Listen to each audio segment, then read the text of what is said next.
हमारे कानपुर आइए, railway station पर उतरिए, वहां लिखा रहता है रूपानी चप्पल आपका स्वागत करता है।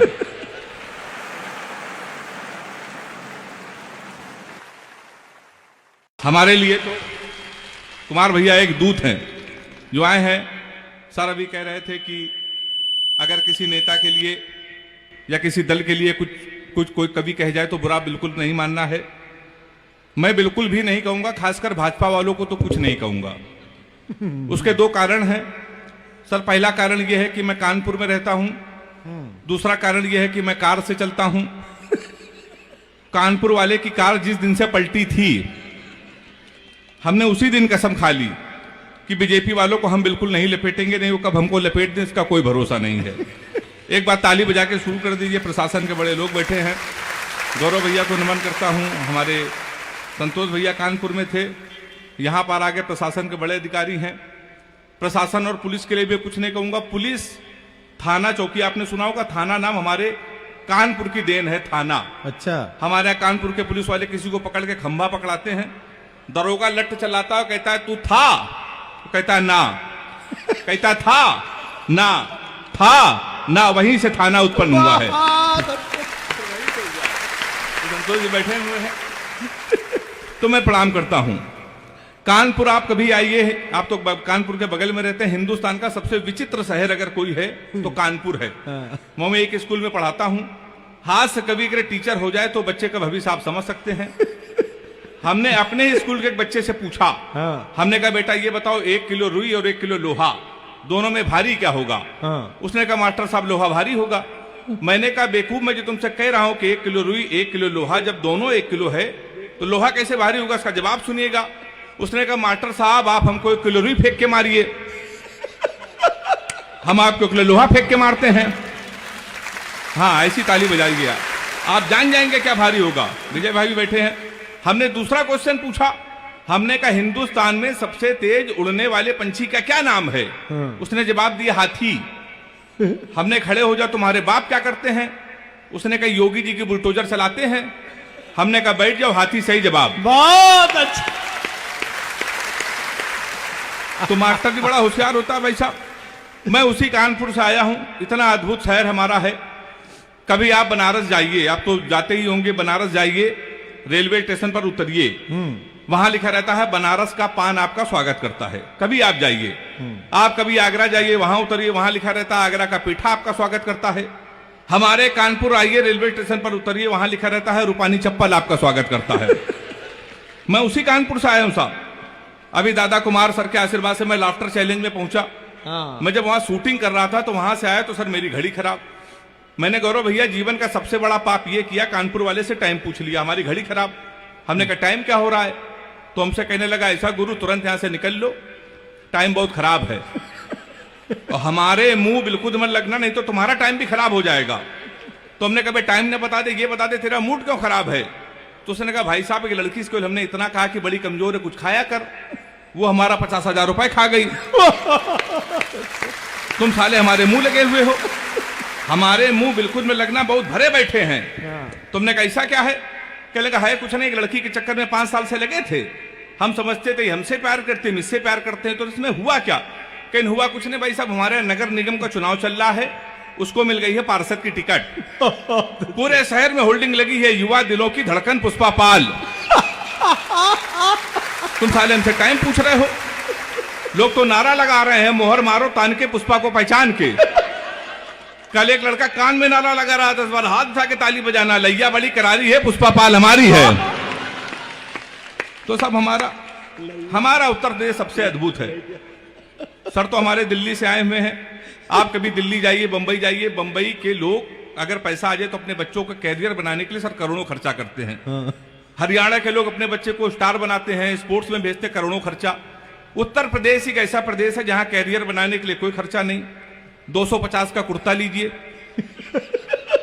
350 का सफेद पैजामा, 50 रुपए का काला चश्मा, 40 रुपए गले में डालने वाला अंगोछा। हमारे यहाँ तैयार हो जाता है युवा हृदय सम्राट। ये केवल हमारे उत्तर प्रदेश में होता है सर। तो मैं उसी उत्तर प्रदेश का रहने वाला हूं। लोग बड़ी तुलना करते हैं तुम्हारा उत्तर प्रदेश कितना नकारा है, कितने आलसी लोग हैं। अभी जब हरियाणा के बच्चे ने भाला फेंक के स्वर्ण पदक जीता, तो एक वीर रस के कवि ने हमसे कहा अगर यही भाला हम पाकिस्तान में फेंक दें, पाकिस्तान तो निपट जाएगा। हमने कहा इसमें हिंदुस्तान की बेइज्जती है, भाला इतना बड़ा, पाकिस्तान इतना बड़ा। 4 लाइन में मैंने पाकिस्तान को निपटा दिया है। अगर वो निपट गया हो तो मुझे तालियां बजा के मुझे बताना। मैंने लिखा कपड़े जिस पे टंगते हैं वो कीली फेंक के मारेंगे, कसी हुई ना मिल पाई तो ढीली फेंक के मारेंगे। जो भाला फेंका नीरज ने वो चीन की खातिर रखा है, पाकिस्तान तुमको तो हम तीली फेंक के मारेंगे। हम लोग सब ऐसे ही निपटा देते हैं पाकिस्तान को। लोग बड़ी तुलना करते हैं, पाकिस्तान हमसे कहता है हम कश्मीर ले लेंगे, कश्मीर ले लेंगे, कश्मीर ले लेंगे। हमने कहा बेवकूफ पाकिस्तान, सीमा हैदर तो हमसे ले नहीं पा रहे हो, तुम हमसे कश्मीर ले लोगे।